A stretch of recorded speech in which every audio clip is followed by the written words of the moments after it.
Okay, thank you everyone for joining this talk, and thank you if you're catching up after the event. My name's Janine Woodward Grant, and I'm going to talk to you about how digital techniques can transform service design. And really that's about the journey of Bath and North East Somerset Carer Centre and our journey into digital transformation. And I say into and not through because we're very much at the beginning of that journey. I'd say we've really been on it for about six to 8 months. But through that time, we've already learned so much that we really wanted to share it. We know we've got a long way to go, but hopefully where we are in our journey will be of interest. Maybe you'll follow us further as we move through our journey even more. So really quickly, a little bit about the Carer Centre. So we support unpaid carers across Bath and North East Somerset.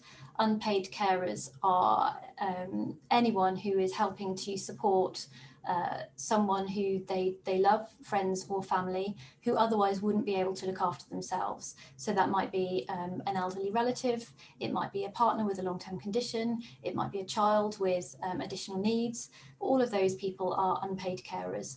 There are 20,000 unpaid carers across Bath and North East Somerset at a very, that's the very minimum that it might be. That's a figure that was taken from 2011, the most accurate data that we've got. So lots of carers living within our region. And the reason that they need support is because quite often unpaid carers face some real challenges which are hidden if you don't know a carer, you don't understand kind of what they're going through. Commonly, these are that it can be a really lonely time if you're a carer. Often, because your time is so focused on looking after someone, it means that you don't have time to maintain your social networks. It can be really tiring, spending a lot of your time looking after someone, as well as maybe holding down a job, or as well as potentially looking after your family. And added to that, it can be really stressful, worrying about the person that you're looking after. Are they getting the best care? What's going to happen in the future? And all of these things combine to make caring pretty tough, actually. And so our role is to be here to support carers and make sure that they have everything they need to stay well, stay connected, and stay in control. So that's who we are. We're on a bit of a journey of digital transformation to help us do that job of supporting carers as well as we possibly can. So I'm going to give you a talk, hopefully about 30 minutes. I might waffle for a little bit longer than that. Then there'll be a chance if you want to ask any questions. I might have answered them all, I don't know. And then you can go on your way or join the next webinar from Dot Project, where they'll be teaching you a bit more about digital techniques. We've been working with them. They are experts in service design. So yeah, here it goes. So, as I mentioned, there are 20,000 carers in Bath and North East Somerset. We support about 5,000 at the moment, so that's about 25% of the caring population, but there are therefore 15,000 who, for whatever reason, are not being supported by us at the moment. But Carers UK recently published some data which suggested that, as an estimate, there's going to be a 60% increase in carers by 2030 for a variety of reasons. That means that the number of carers in BAMES is at a minimum going to go up to around 30,000. And we cannot support those carers by simply growing exponentially. At a time when health and social care budgets are squeezed, there are more and more demands on that budget. The funding landscape for grants and trust is getting ever more competitive. It's just not feasible for us to think that we can support more and more carers by growing alone. So we felt there was a need to radically change our approach to support, and that's what really set us off on this journey of transformation. We were really fortunate that last year we were given some money by the National Lottery Digital Fund in order to sort of kickstart this journey. And that money was for two different things. That was to provide new services to embed support for carers within communities that surround them. So that's kind of looking at ways that maybe other organisations or people apart from the Carer Centre could be providing support for carers and understanding what that support needs to be, meaning that they don't necessarily need to come to an agency such as the Carer Centre. Those services might be digital or non-digital, but looking at the approach that we're using to develop those services. And also they gave us money to help us transform our current services and our current approach to services to be more user-centered and data-informed. And I'll come on to that a little bit more later. So what I should say actually is those are the two things we've given the money for. The new services to embed support for carers is kind of a little bit on hold because of that thing called COVID for various reasons. So this talk is mainly going to focus on the second area, the way that we were transforming our current services to be more user-centered and to be more data-informed. So quite often when people talk about digital transformation, they tend to bandy around words like you're going to do things in a more agile way, you'll go through a discovery phase, there'll be an iterative cycle, it's all about user experience, you're doing some ideation, we'll have some prototypes, you'll have a roadmap, and also there's a thing called Scrum, which I'll be completely honest, until I saw it in a digital document, I just thought was something you did on a rugby field.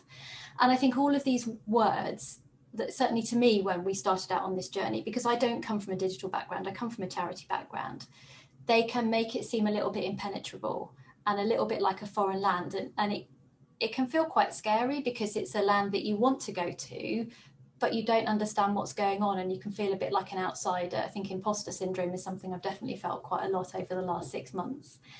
And I guess if you just clear away all of that jargon, one of the things that I feel we've learned on our journey is that really it's all about putting users at the very center of what you're doing. And it's about putting users at the heart of your thinking right from the very start. So bringing them in to really better understand their needs and their behaviors, as well as them bringing them in to help give feedback on your solutions. And many of you might be thinking, well, we do that already. We do co-production, we do co-design, and we did at the Carer Centre as well. And we thought we were quite good at co-production, thank you very much. But actually, when we reflected back and when we started doing more about looking at this from more of a service design or kind of, bringing in digital techniques to help us with co-production, we realised that what we often used to do in the past was design a solution that was pretty much finished, and then take it to carers to say, how does this work? What do you think about this? And get their input. And by that stage, it was too late because we'd already built a lot of the solution based on our own assumptions about user needs and user behaviours. And obviously a lot of our assumptions are built on like our gut instinct and built on our knowledge over kind of years of working in the sector that we work in. But that doesn't necessarily mean that it's up to date, because user needs, particularly within the internet era, change relatively quickly. And what we've learned is we need to constantly be thinking about making sure we're meeting the needs of people right now. And the best way to do that is by being user-led and by making sure that we're constantly in touch with users at every stage of the process. There's a really brilliant blog by a group called Catalyst called Why Service Design is Co-Production with Knobs On. I'd really recommend you read that. It's a brilliant read, and it's not that long, but it really helps exemplify why this is slightly different to co-production or co-design. And yes, so our journey is really about how we change our approach to constantly consider input from users, whatever that might look like, at all stages. And I didn't know whether to put this slide in, but I did anyway. I think this really exemplifies why that's important and why it's important to really try and ask people what their needs are and not what their wants are. And I think in the past, the Carer Centre has been guilty of asking people what they wanted. Henry Ford said, if I'd asked people what they wanted, they would have said faster horses. What they needed was to get from A to B more quickly. And so he gave them a car. And I think that's why it can be really important to bring users in earlier to really try and understand their needs and behaviours so that we can make sure we design a car rather than a faster horse. And I think something else that we've learned, and this is where it kind of comes on to the link between being user-led and being data-informed, is that quite often we can build things on assumptions, as I've said. And the reason there's an odd picture of a curb in this slide is because I'm just going to give you a bit of a personal story. My husband was taking my 3-year-old daughter on a walk a few months ago, and they were crossing the road. I was behind them, and my husband said to my daughter, "Micah, mind the curb, mind the curb, mind the," as my daughter tumbled down. And he looked at her, and she just looked up and said, "Daddy, what's a curb?" And we'd just assumed that she knew what a curb was. Clearly, neither of us had taught her that. And how would she know? She's 3. And I think a lot of what we do is quite often built in with assumptions about what people know, about what people do, about how people feel. And I think it's always really good to challenge and test those assumptions. And through the last 6 months, we've been doing that a lot with carers, which I'll come on to in a minute. And that's been really, really helpful with us in terms of informing how we move forward with some of our service redesign. I think another thing that we've realised around kind of being data informed is that quite often, not only do we build things on assumptions, we also can feel like we're drowning in data, or certainly I do here at the Carer Centre. We've got loads of data, we've got loads of rich information in our customer management system, but how do you pick out what are the insights that you need? How do you get to that data? You know, because it all sometimes feels like it's trapped and it's kind of hidden behind layers of reports where you have to click multiple buttons to get all of the information out. And I think where we've realised we are is that we don't yet know what the right data is that we need. We don't know how to store that data, and we don't have a very good process for making sure we're using that data effectively and keeping it up to date. And so where we want to go, where we feel we need to be on our transformation journey, is moving from where this lady is, drowning in her paper, through to a nice, defined cupboard of data where we always know where everything is. That's the vision anyway. We're certainly not going to get there overnight, but that's what we mean when we talk about being user-led and data-informed, and kind of how the two link together. And so those are the things that we're trying to implement at the Carer Centre and where we're trying to get to. And so I just wanted to talk about 3 different areas of our work where we've been using these techniques and how it's helped us. Also, where we haven't maybe done it as well as we could have done, the mistakes that we made, just to kind of be really real with you, because we're very much at the start of our journey. And I hope that through that, maybe it'll generate some questions, maybe it'll generate some discussion that you kind of want to have with us after.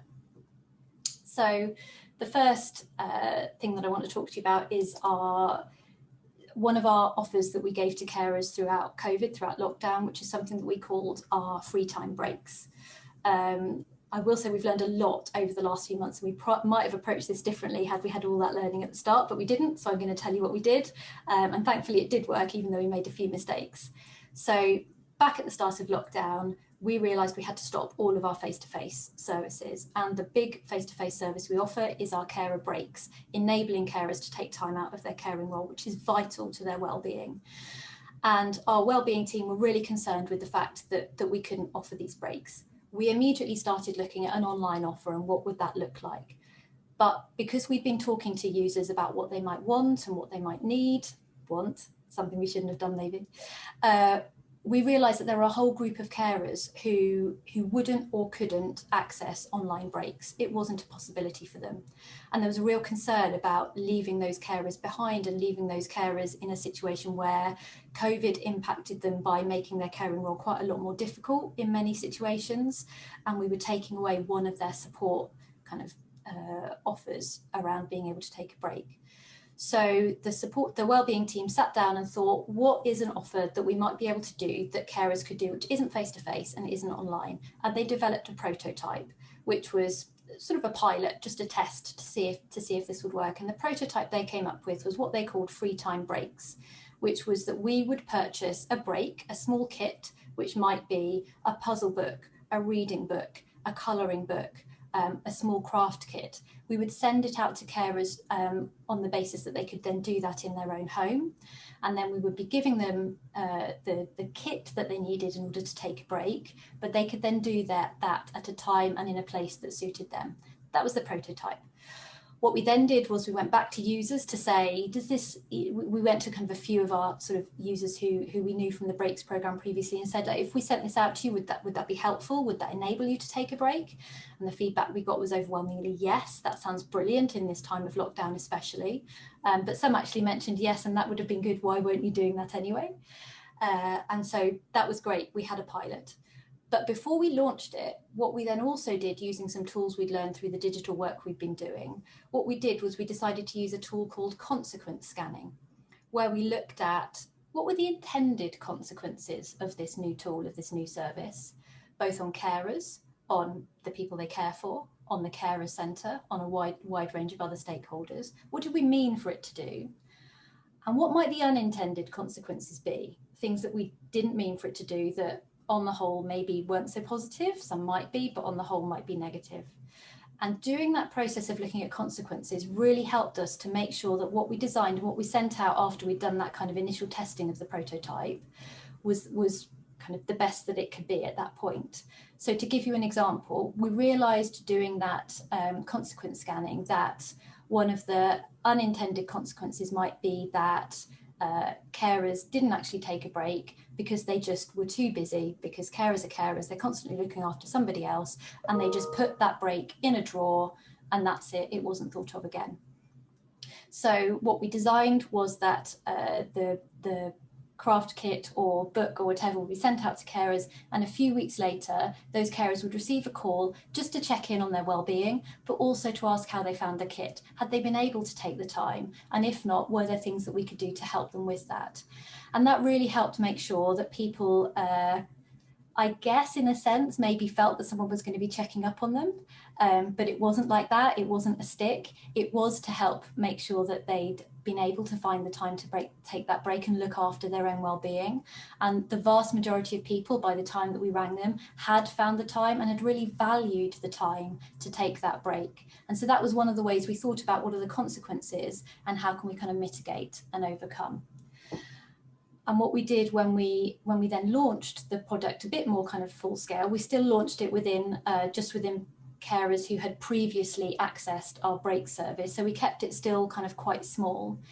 We launched it and then we constantly asked those carers for feedback to make sure that what we'd been sending out were the right things to send out to carers and were meeting their needs. And that was really, really helpful and helped us to refine what we were offering. As an example, this was one of the colouring books that we decided to send out, which looks lovely and beautiful. And, you know, I'd love to receive that if it were a gift for me. But one of the 80-year-old gentlemen that we sent it out to felt that maybe a multicoloured mandala lion wasn't quite what he'd been expecting and wasn't really relaxing for him, which is fair enough. Made us realise that it wasn't just, you know, one colouring book, one puzzle book, one craft kit that we needed. There was probably a small range we needed within each of those areas to make sure that we could really personalise and meet the needs of those carers. And we needed a range because some people aren't interested in craft, some people aren't interested in reading, some people aren't interested in puzzles. So we had to work out how could we personalise it, but yet still keep it manageable, because we can't personalise it by buying something very different for every single carer that we're in touch with. And I think, did the service work is probably a question that some of you are asking, and the answer is overwhelmingly yes. We've sent kits out to almost 350 carers, which may or may not seem like a lot, but ordinarily, pre-COVID, we'd be supporting about 500 carers over a year. So for us to have supported 350 carers just with this offer, and we've also been supporting carers who are online breaks as well, we've almost supported as many carers in this 6 months as we would have done in a previous year, because I think we were able to use this opportunity to redesign and to look at different ways that we could provide breaks and to really use this iterative approach to make sure that what we were designing was what carers needed. And I'll just leave that slide on there so that you can see some of the feedback that carers gave us.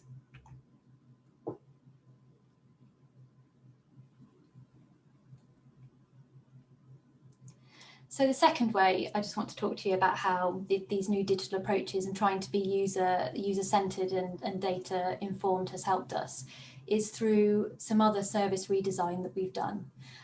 So that was a new service that I just talked to you about, and I specifically chose one that wasn't digital because I wanted to show you this was about more than just moving all of our services wholeheartedly online. But the second thing that I wanted to talk about was a service redesign. We already have a lot of services, and with some of them we've been looking at where they haven't been working so well, how can we redesign them to make them work better? And I talked earlier about assumptions, and that's been really key in this second example I want to give you. So we have an emergency planning offer for carers. One of the big worries that carers often have is what's going to happen to the person I care for if I am in an emergency. And we have an emergency plan system that carers can access, whereby they can sort of write a plan, and that can then be shared with kind of friends and family. It's a really great way that carers can kind of get that reassurance that there's a plan in place. But there are issues with our current plan, and we felt that it was really important, particularly with COVID, it was really important that we looked to redesign that and make it work for carers. But as a first step, we felt we should step back and think about the assumptions that we were making within that project, within emergency planning. And so we used what's called a knowledge board. That's what you can see in front of you. 3 columns. What do we know through evidence and data about the challenge that carers face around the worries of being in an emergency? What do we think we know based on like our gut instinct, on anecdotes, on kind of our observations of carers, but it might not be backed up by specific evidence? And what don't we know? And this is a tool that we've used quite a lot through the last 6 months, and it is both brilliant and scary. For me anyway, it makes me feel quite vulnerable. It makes me feel sometimes quite inconfident, because you realise that there's a lot that you don't know, or there was a lot that I didn't know about our services and about our service users. So for example, around emergency planning, we didn't honestly know what carers constituted as an emergency, and that might be different from one person to another. We didn't honestly know what it was that would make carers feel confident if they were in an emergency. We had kind of some ideas, but we didn't really know. We didn't know definitely what other offers were out there, what other carer centres have been doing. And there were lots of other things in there we think we know and we don't know. What we did know was our current offer could be better. So looking at our assumptions and our knowledge board is quite vulnerable, but it was brilliant to do, because it really helped us see the questions that we needed to go and ask carers before we started to redesign anything. We really needed to understand from them what they needed to feel confident. We really needed to understand, what does an emergency mean to you? And in having those conversations with carers, it really became clear how we could start to adapt our current offer in order to meet those needs. I would love now to go on to a next slide to show you exactly how we adapted and exactly what it did and what carers felt, but we're at the prototype stage of this one. So maybe check back in with me later and we'll be able to update you. But yeah, using this knowledge board really helped us in that redesign. It hasn't all been plain sailing, because I think we did get some insights from carers, but then realised we actually need to go back and get some more insights as well. So there was something about maybe not acknowledging enough of our assumptions at this stage.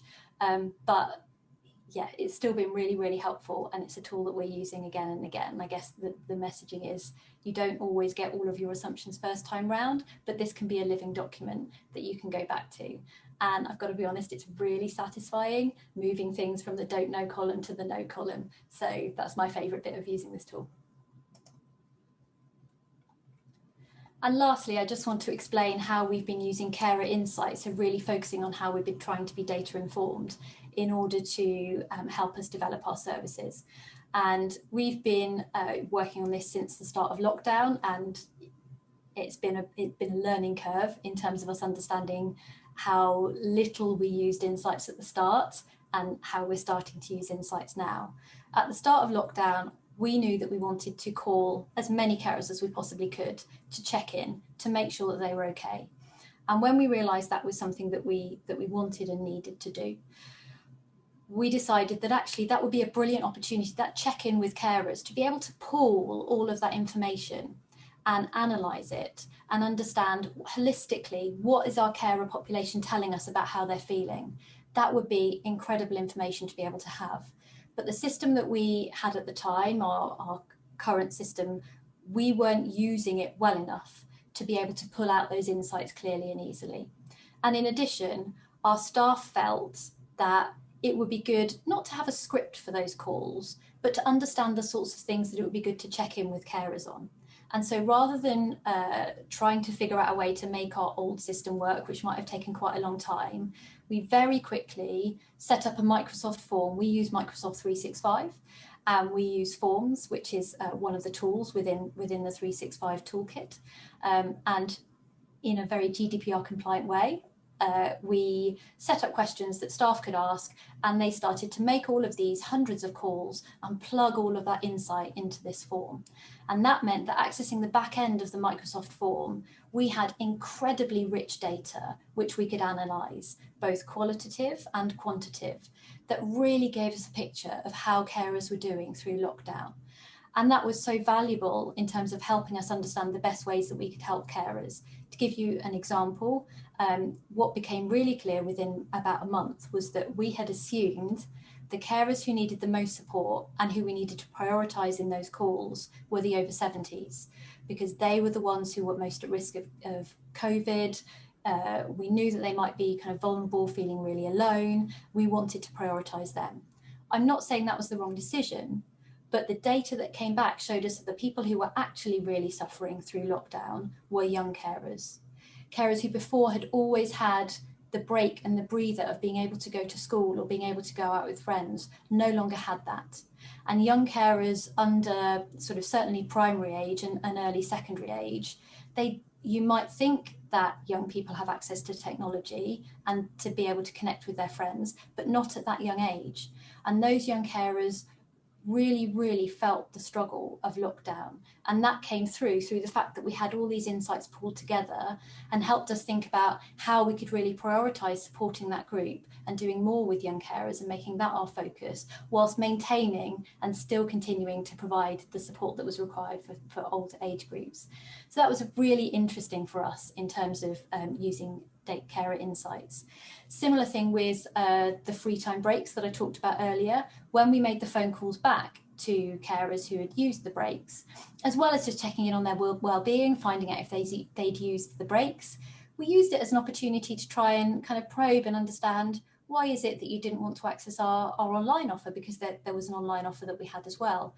And that data was really interesting. Showed us that maybe there was something wrong with the way that we market our breaks, because there were a good sort of 10-15% of those carers who didn't know that we offered them and were delighted to find out that we offered them. So that was quite interesting. But there was also a good sort of 20% who absolutely couldn't access breaks. They didn't have the ability. And so, and then there was a whole chunk, about 40%, who didn't feel confident. So might have been able to, but didn't feel confident. And that's really interesting data for us to think about, you know, is it our role to get people more confident? Is it our role to help them get access to technology to enable them to go online? And so that's really rich data that we can start to use as we plan how we might develop more digital services or not going forward.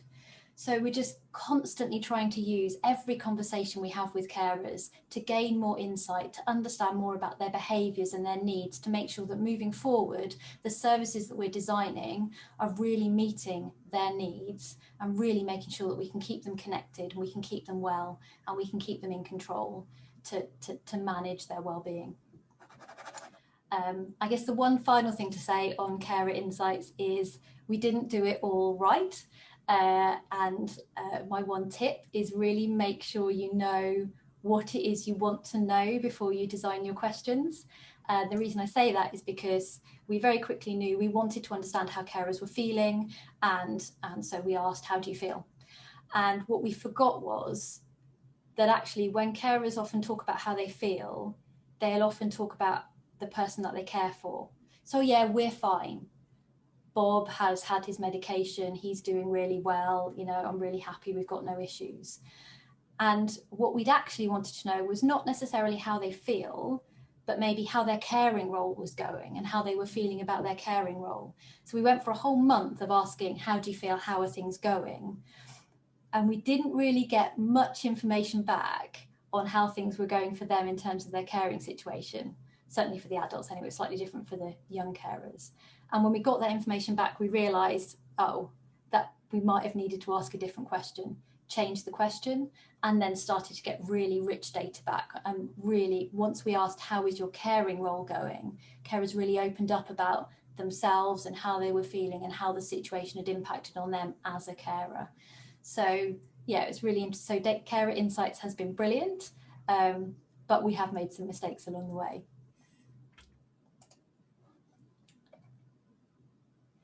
So finally, I just wanted to, 2 more slides. I just wanted to give you some of our kind of key learnings, or the things that we feel have really helped us so far on this 6 months of transformation, and also sort of some key tips that I'd like to give, if you'll let me. So the 3 things that I think have really helped us are having a digital lead. At the Carer Centre, that's me.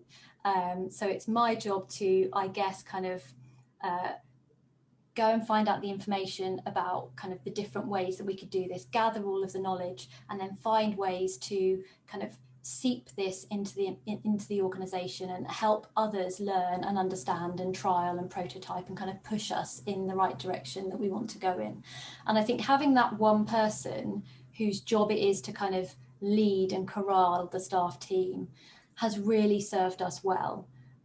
It can be quite a challenge, because I'm looking at the future and looking at different, and a lot of the staff team are looking at the here and now and how they can do the here and now, and marrying those two together isn't easy. But I think it's only by having me in this role that's freed me up to enable me to do the learning that we've needed to do, because I don't come from a digital background. It might be easier if you did. And to translate that to our teams and kind of help guide the team along. So I would definitely say that one thing that's helped on our digital journey is having a digital lead. The second is getting access to peer and expert support. Like, I cannot tell you how important it's been to be able to have people that we could go to who knew what we should be doing, and to be able to kind of like bounce ideas off them. There are lots of organisations and blogs and places that you can join to get expert support. There's the Catalyst Network, there's Digital Candle, which is run by the Catalyst Network, that can kind of link you up with experts for kind of short hour-long sessions. There are organisations you can go to like CAST, to offer a free design hop service. There's Dot Project, who are doing the Talk Next, who are brilliant in terms of kind of helping you to understand service design, and have got kind of free and paid for services that you can access. I think it's right that some are free, so do apologise if that's not the case. But yeah, connecting up with expert support and doing kind of reading and learning has been vital in terms of enabling us to kind of move in the right direction. But alongside that, connecting up with peer support. So finding other kind of leaders, other digital leads, other people who are trying to navigate this new way of working in the digital world, and just connecting with them and talking things over is so vital. Even if all of that conversation does is for both people to go, it's quite hard, isn't it? It's quite a challenge. Just having that space with peers who are on the same level to do that has really helped to spur me and a number of our team on to know that we're moving in the right direction, to feel that there are other people on this journey with us, and to really keep our motivation up. And I think both of those things together also link to the third thing, which has been really important in this journey, and that's culture change and being able to work on changing our staff culture. Because everything that I've talked to you about today hasn't been delivered by me. It's been delivered by our staff team, and it's their hard work at the coalface, which is really enabling us to change services and enabling us to deliver in a much better way for carers. And I think the way that we've delivered that culture change, the way that it's kind of happened, is by constantly communicating with our staff team the reason that we're trying to move in this new way, and that's to get better outcomes for carers, and then bringing back to them those better outcomes and showing them when things work, and showing them the data insights, showing them how doing things in a new way has worked. And what we've also done is sort of piloted some of these new approaches with small numbers of the team, and then once we've learned from that small pilot cohort, cascading it out more widely to more members of the team, so that we can learn small and understand mistakes and things which don't quite work for us in our culture before we then roll it out a bit more broadly. And getting everyone on board and getting everyone to see and understand the direction we're traveling in really has meant that we have been able to make changes quickly, rather than struggling with people who just want to stay working in the way that they always have. So finally, thank you for bearing with me. It's gone on for a bit longer than I expected. 5 things that I just want to say. If you're planning on making a journey into service redesign or kind of, digital transformation, what I've learned is be brave. You really don't have to know it all. I certainly didn't. I still definitely don't.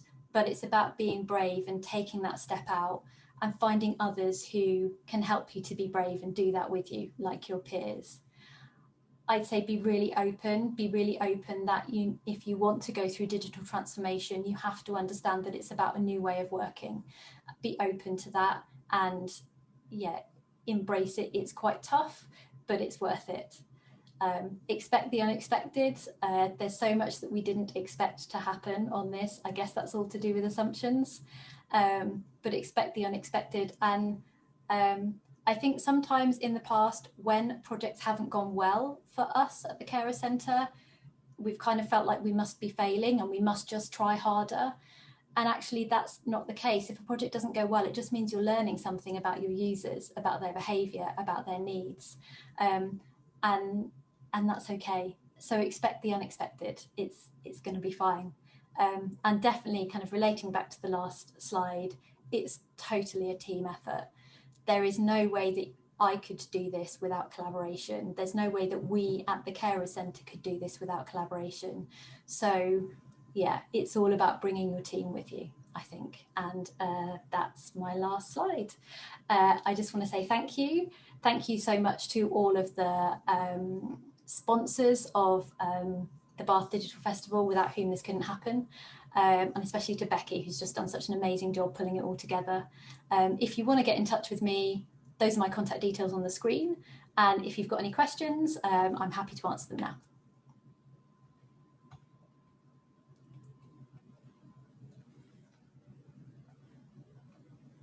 And there's no questions. So I'm hoping that means I answered everyone's question.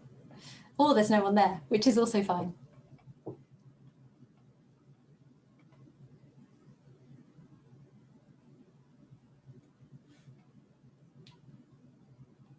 Okay.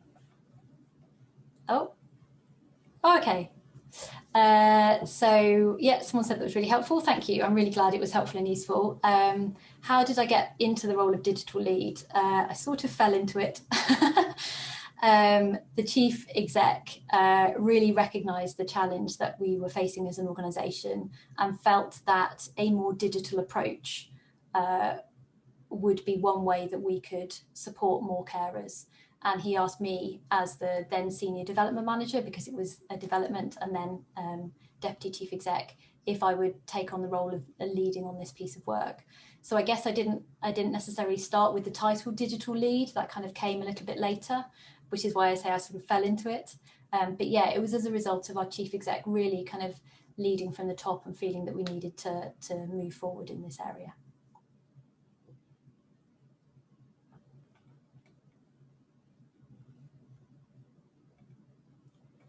Okay, well, I think that's all of the questions. Thank you so much for listening. Oh, sorry, one more question. May we know what's next? You can follow me on Twitter on Janine at Work. That's where you'll find out a lot of what we're doing next. You can follow our blog, which is medium.com/Baines Carer Centre, where we try and post sort of monthly updates about where things are going. But what's next is very much continuing to embed these learning practices within the way that we work at the Carer Centre. And going back to the start of the talk, if you remember, I talked about there were 2 distinct areas. One was around developing our current services, and one was looking at new services which might embed support for carers within the community. that's really what's next. Now that we're out of lockdown, we're looking at the new normal. We're starting to now look more at that area of our work and how we can develop new services using this user-centred, data-informed approach that will help find ways that we can engage the community in supporting the carers that are around them. So yeah, that's what's next. So I hope that's a good place to stop. Please do get in contact with me if you've got any further questions. And thank you very much.